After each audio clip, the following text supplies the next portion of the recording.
Good morning. Welcome back to the Barren Grounds by David A. Robertson. We are nearing the very end of the book.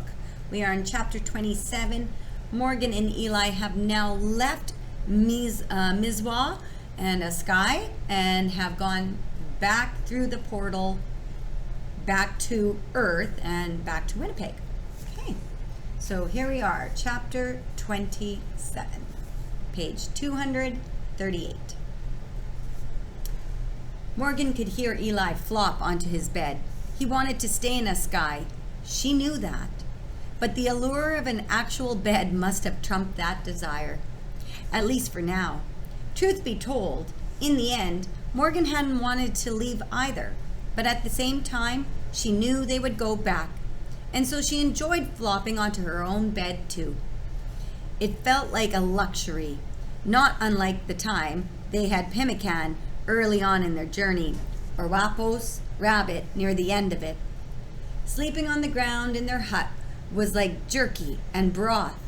Sleeping on a bed was like freshly caught Wapos. It's a good description, right? Sleeping on the ground, it's like, it's okay.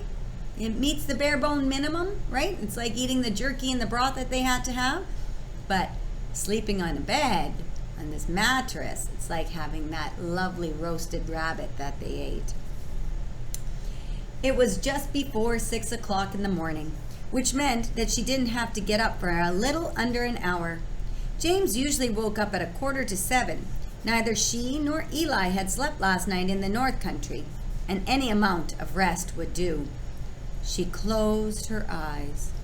At first her mind flooded with memories of her time on Sky. The images that came to her, one after another, were like a lullaby. Even the bad memories, like the wolf dragging Eli out of the hut, presented themselves as steps on a journey.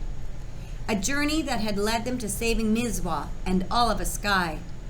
Okay, Ochek had done the main saving, but she and Eli had played their parts as well, and that was something. She had the tobacco tie in her left palm as proof of their involvement, of their importance. This is an important thing here, where she is saying even the bad memories presented themselves as steps on a journey. And I think that's also a theme of this book, is that in life, bad things do happen. We've seen a lot of bad things happen throughout this book. But just because there's bad things that do happen, it's all part of our journey, right? And we have to learn that that is life. Life is a hurdle after another hurdle after another hurdle. And you developing the strength and abilities and resilience to tackle those hurdles and move on from them a stronger and more knowledgeable person. And I think that's what's happening here with Morgan. Eventually, as the blue glow of the early morning rested over Morgan's body, those images, those memories gave way to a rhythm, like the beat of a drum. Thump, thump, thump, thump, thump, thump, thump. Morgan's ear was pressed against the pillow, and she realized it was her heartbeat, not pounding out of her chest, not jackhammering from fear, but beating calmly, methodically.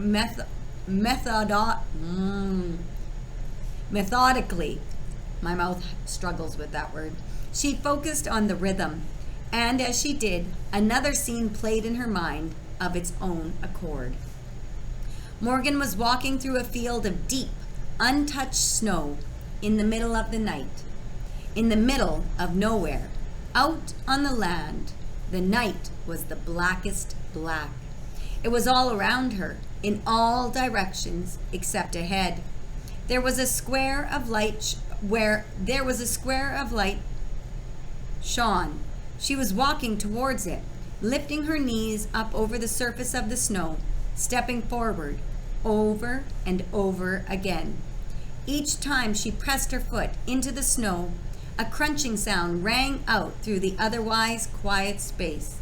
The crunching sound, no matter how fast she tried to walk, was always in time with the rhythm of the drum, with the beat of her heart.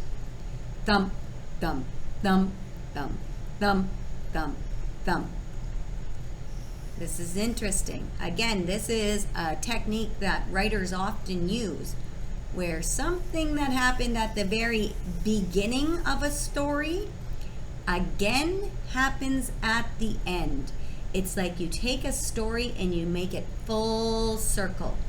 Something that starts off, you have an adventure, you have tragedies, you have successes, and then the story comes to the end, ending at the spot where it started. So at the beginning of the story, Morgan was having this dream about being out in a storm, and she's having the dream again. As she came closer to the square of light, Morgan became aware that it was a window at the center of a small house. A bungalow. The house was at the tree line of a wooded area. Soon the gentle light stretched towards her over the snow like a path, and she followed it all the way to the window. She could see a bedroom through the window. There was a lamp on a side table and a rocking chair. A woman was sitting on the rocking chair and using the chair as intended, rocking back and forth with a child in her arms. A young girl, no older than 3. Morgan reached forward as though she could touch them from outside the window, standing knee-deep in the snow. Her fingertips pressed against the cold glass, and she was inside the room. The crunching gave way to her actual heartbeat. Thump, thump, thump, thump, thump, thump, thump. She was in the middle of the room, facing the rocking chair. Her mother was in the chair. Her mother's arms were empty.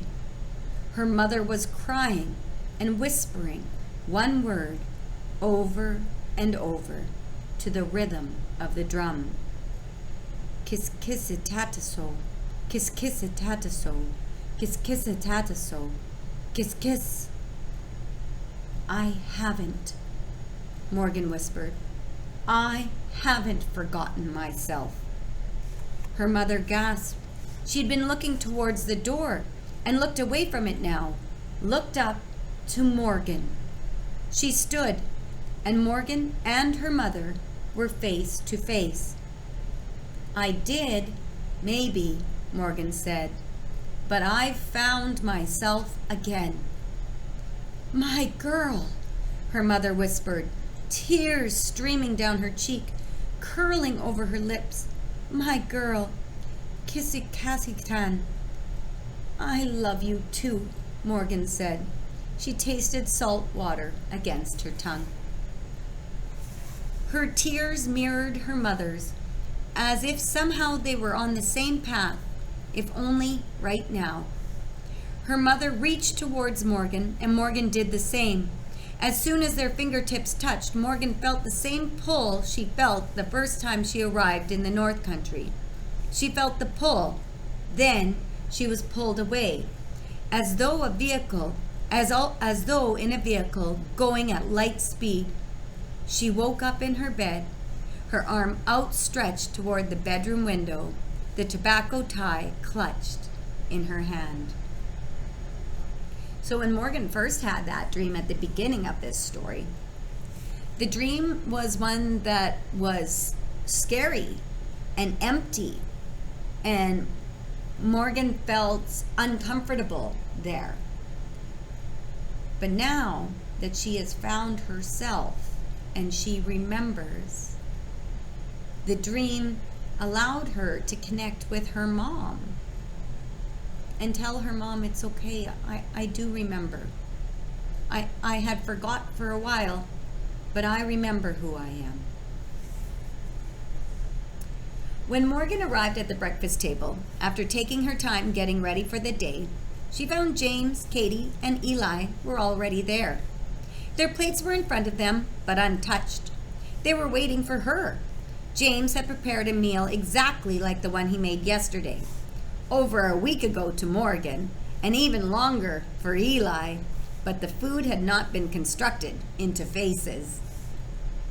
"You look tired," Katie said. "Yeah," Morgan sat down, ready to dig into her food. As soon as she sat down, Eli started in on his meal. Morgan couldn't help but notice the look of relief on the faces of Katie and James. So we have to remember, the last time Katie and James had any conversations or connections with Morgan, it had not been good. Morgan was frustrated over Katie and James and their attempts to help her connect with her culture, and her being just so frustrated because she didn't even know who she was. Okay? "Were you guys up all night?" James asked. "Eli looks just about as rough." "We were hanging out," Morgan said, and her eyes met those of a smiling Eli. "That's awesome you two are getting along," Katie said. "He's growing on me." Morgan started to eat. Within seconds, she was half finished. She hadn't noticed how hungry she was until she had a plate of bacon, eggs, and hash browns in front of her. "Breathe, Morgan," James laughed. But Eli was shoveling food into his mouth just as quickly. She couldn't help but imagine the animal beings in Mizwa right then, how they'd be able to eat a big meal now. Their meat racks would be full, like their bellies. They'd have fat under their fur, not just skin and bones.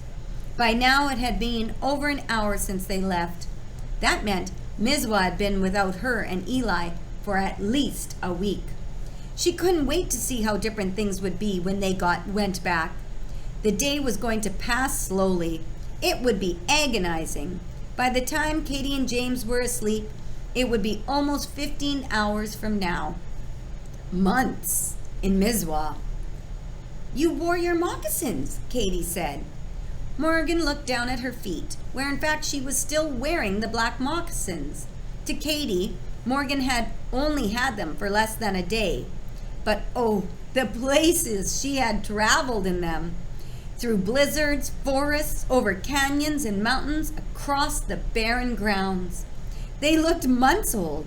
Thankfully, Katie didn't seem to notice how dirty and worn they were. She was probably just so happy to see Morgan wear them that those little details escaped her. "I did," Morgan said. "They're great." Katie looked to be holding back her emotions, seeing Morgan wear her 2-month anniversary present. "You can wear those to school too, you know," Katie said, gathering herself. "Even walking to school." "Really?" Morgan glanced at Eli and winked at her brother. "I totally didn't know you could go on long walks in these things." "Well, school isn't that far," James said. "But maybe you could test them out and see how they hold up." "Maybe I could," Morgan said. Then she and Eli broke into laughter. All right, that's the end of chapter 27. That's it. Chapter 27. And things seem good for Eli and Morgan and Katie and James. Okay, one last video coming up next for the epilogue. Okay, guys, take care.